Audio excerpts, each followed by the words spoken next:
ሳትወጂውና ሳታፈቅሪው ለምን አብረሽው አደርሽ? ብዙዎቻችን ያሳለፍነው ህይወት ነው። ብዙ ጊዜ ሴቶች አብረን የምንሆነው ከምንወደውና ከምናፈቅረው ሰው ጋር ነው። አንዳንድ ጊዜ ግን እንዲሁ ዛሬ ከተዋወቅሽው ወይንም ለጥቂት ጊዜ ካወቅሽው ወንድ ጋር አብረሽ ታድሪያለሽ። ለምን አብረሽው ታመሻለሽ? ሰዓት ሲሄድ እያየሽ ነው፣ ግን ምንም አትይም። አብረሽው ታድሪያለሽ። ለምን አብረሽው እንዳደርሽ እንኳን አታቂም። ደግመሽ ልታገኘው ትፈልጊም ይሆናል፣ ወይንም ደግሞ ደግመሽ ማግኘት ላትፈልጊም ትችያለሽ። እንደዚህ አይነት ነገር በተደጋጋሚ ሊገጥመን ይችላል።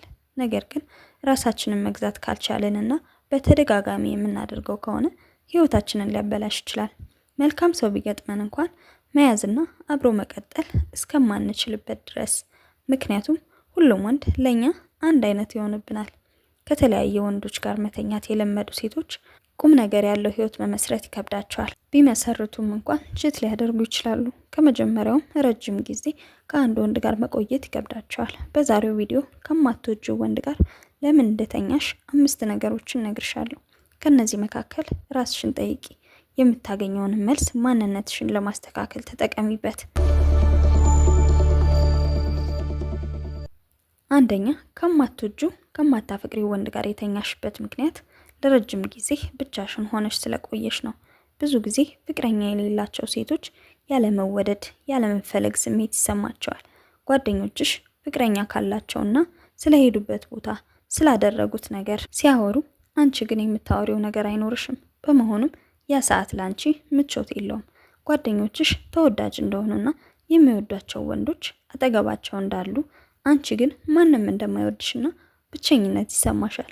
በመሆኑም ከሰው ጋር ስትለያይ የሚደብርሽና የሚከፋሽ ከሆነ ራስሽን ማከም አለብሽ እንጂ ከማታውቂው ወንድ ጋር ማደር መልስ ሊሆን አይችልም። አንቺን ሊያርምሽ ወይንም ሊያስተካክልሽ፣ ስሜትሽንም ሊያስተካክለው አይችልም።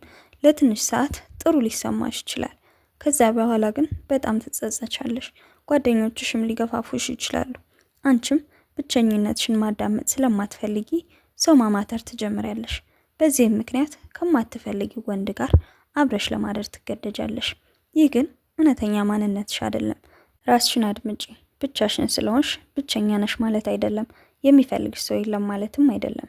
ለዚህም ማንም ወንድ አንቺ ሰውነት ላይ እንዲዝናናና ጊዜ እንዲያሳልፍ አትፍቀጂ።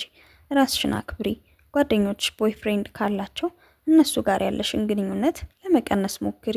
ለራስሽ ጊዜ ስጪ። በተቻለሽ መጠን ራስሽን ቢዚ ለማድረግ ሞክሪ።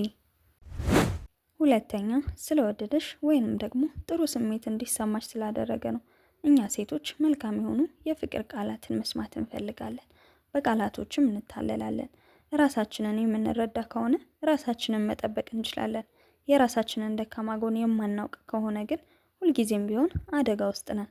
እናም እነዚህ ቃላቶች ከትክክለኛው ሰው ካልመጡ ይጎዱሻል። ለአንቺ ጥሩ ስሜት ቢፈጥርም ቆይቶ ግን የምታዝኝበት ነገር ሊሆን ይችላል። እናም አብረሽው የምትተኘው ስለወደደሽ ወይንም ደግሞ የወደደሽ ስለመሰለሽ ነው። ቆንጆ ነሽ፣ ደስ ያለሽ።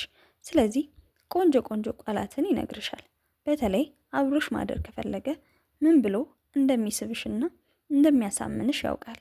እንዴት እንደምታምሪ፣ ከአንቺ ጋር ያለው ጊዜ የተለየ እንደሆነ፣ ከሌላ ሴት ጋር ሲያወራ እንደዚህ እንዳልተሰማው ይነግርሻል። ነገ ግን አይደግመውም። ትዝ ላትይውም ትችያለሽ። ስለዚህ በቃላቶቹ አትታለይ።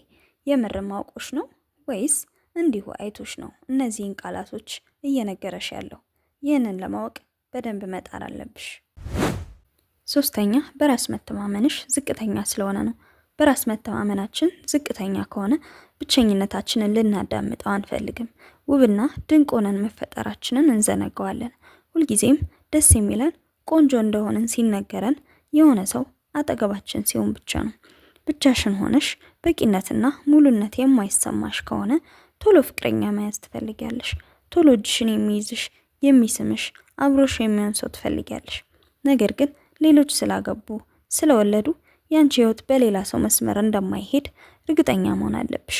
ብቻሽን ሆነሽ ደህንነትና ሙሉነት የማይሰማሽ ከሆነ ቀድሞ መታከም ያለበት አእምሮሽ ነው እንጂ ማንም መጥቶ ሙሉ ሊያደርግሽ አይችልም። ደስታን ከሰው መጠበቅ የለብሽም። ሰው ለራሱ ሙሉ ሆኖ ነው የተፈጠረው፣ ለሌላው መስጠትም የሚችል ነው። ነገር ግን ሁልጊዜ ፈላጊ የምትሆኚ ከሆነ ህመም ይሆንብሻል። ለሌላም ሰው ህመም ልትሆኚ ትችያለሽ። ለምን አላየኸኝም? ለምን አልደወልክም? ለምን ቆንጆ ነሽ አላልከኝም? በማለት ግንኙነትሽን ራስሽ በራስሽ ታበላሸዋለሽ። ምክንያቱም ብቸኝነት ውስጥ የሚታከም ነገር እንጂ በሰው የሚሞላ ነገር የለም። ሁሉም ሰው የራሱ ህይወት አለው። ሁልጊዜ ትሪት ሊያደርግሽ አይችልም። በመሆኑም ሙሉነት ያለው አንቺ ጋር ነው። ሰው መጥቶ የሚሞላልሽ ጥሎሽ ሲሄድ ደግሞ ባዶ የሚያደርግሽ ሴት አይደለሽም። አንቺ ስትፈጠሪም ሙሉ ሆነሽ ነው የተፈጠርሽው። ይህንን ማመን ካልቻልሽ ግን ሁልጊዜ ሰው ፍለጋ ስትዞሪ ጊዜሽንም ስታጠፊ ትኖሪያለሽ። ሙሉነት ሰው አብሮሽም ቢሆን ሊሰማሽ አይችልምና መጀመሪያ ራስሽን አክሚ። አራተኛ ትቶሽ የሄደውን ፍቅረኛሽን ለመበቀል ነው። ብዙ ጊዜ ካስተዋልን በውስጣችን የጎዳንን ሰው ለመጉዳት ወይንም ለመበቀል እንፈልጋለን። ያ ደግሞ የተሳሳተ ቦታ ላይ ያቆመናል። ፍቅረኛሽ ትቶሽ የራሱን ህይወት እየኖረ ነው። አንቺ ግን ማቆም አልቻልሽም። ያም እሱን ለመበቀል እንድትከተዩ በማድረግ መሆን የማትፈልጊውን እንድትሆኚ ያደርግሻል። ነገር ግን ያንቺ ያልሆነ ሰው በመቅረቱ መሄዱን መቀበል አለብሽ። ማንም እንደማይፈልግሽ ተሰምቶሻል። ከዚህ በኋላም ሌላ ፍቅረኛ መያዝ ሆነ አዲስ ሰው መተዋወቅ ከባድ እንደሆነ እየተሰማሽ ነው። ለዚህም ነው ገና የተዋወቅሽውን ወንድ አብሮሽ ለማደር ጥያቄ ሲያቀርብልሽ የተስማማሽው እንጂ አትወጂውም። አብረሽው ለመቀጠልም በፍጹም አታስቢውም፣ ወይንም ደግሞ ማንነቱን አትወጂውም። ውስጥሽ ያን ክፉ ሰው እየተበቀለ እንደሆነ ስለሚሰማው ታደርጊዋለሽ። ነገር ግን እርሱን አልተበቀልሽውም፣ ራስሽ ላይ ግን ጉዳት እያደረስሽ ነው። አንዳንድ ሴቶች ትቷቸው የሄደን ወንድ ለመበቀል እነርሱም የሆነ ወንድ ተዋውቀው ትተው ለመሄድ ይሞክራሉ። ነገር ግን አሁን እየተዋወቅሽው ሰው ስለ አንቺ ታሪክ ምንም አያውቅም። ካለፈው ፍቅረኛሽም ጋር ልታነጻጽሪው አይገባም። ያንቺን ህመም በዚህ ማከም አትችይም። ደጋግምሽ ብታደርጊው እንኳን ሁልጊዜም ደስታን ለመፈለግ ወንድ ፈላጊ ትሆኛለሽ። እናም ዘላቂ የሆነ ግንኙነት ለመመስረት በጣም ትቸገራለሽ። ስለዚህ እበቀላለሁ ብለሽ ይባስ ተጎጂ ትሆኛለሽ። ትቶሽ የሄደውን ፍቅረኛሽን መበቀል የምትፈልጊ ከሆነ ራስሽን ጠብቂ፣ ለራስሽ ክብር ስጪ። ያለፈውን ፍቅረኛሽ ጋር ለምን እንደተለያየሽ ማስተዋል አለብሽ። ምክንያቱም አንቺ ራስሽ ላይ የማትሰሪ ከሆነ የተደጋገመ ስህተት ትሰሪና ልብሽ ይዝላል። ታጋሽ አትሆኝም፣ አፍቃሪም አትሆኝም፣ መልካም ሴትም አትሆኝም። ስብዕናሽን እያበላሸሹ ትሄጃለሽ። ለጊዜው የምታደርጊው መዝናናት ግን ህይወትሽን አያቀናውም። ይባስ ሰውነትሽንና ማንነትሽን ያጎድፈዋል እንጂ። አምስተኛ አንዳንድ ሴቶች ፍቅረኛ ሲኖራቸው ራሳቸውን ይጠብቃሉ። ፍቅረኛ ከሌላቸው ግን ራሳቸውን መጣል ይጀምራሉ። ስለዚህም ራሳቸውን ለመጠበቅ ብለው ፍቅረኛ ይይዛሉ። ራስሽን የምትጠብቂው ግን ለራስሽ ብለሽ ነው። ደስ እንዲልሽ ሰውነትሽ የፈጣሪ ስጦታ ስለሆነ ነው እንጂ ወንድ ለማስደሰት መሆን የለበትም።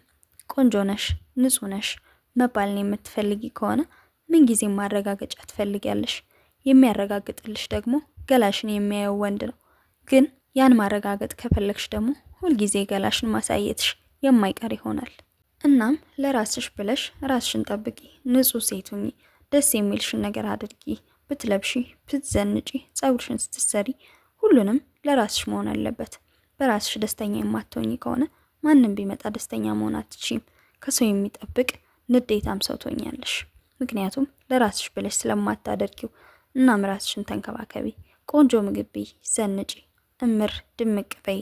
ማንም ከጎንሽ ከሌለ ተጠቀሚበት፣ ምክንያቱም ይገባሻል። ይህ ስለ ፍቅር ነው። ቻናላችንን ሰብስክራይብ አድርገሽ ስለምትከታተይኝ አመሰግንሻለሁ። በዚህ ውብና ድንቅ ቻናል ስለ ሴቶች፣ ስለ ፍቅር፣ ስለ መልካም ነገሮች ሁሉ የምናወራበት ቻናል ነው።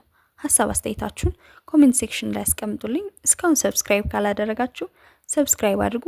ቪዲዮንም ላይክ ማድረግ እንዳትረሱ። ቀጣይ በሌላ ቪዲዮ እስከምንገናኝ ሰላም ቆዩ።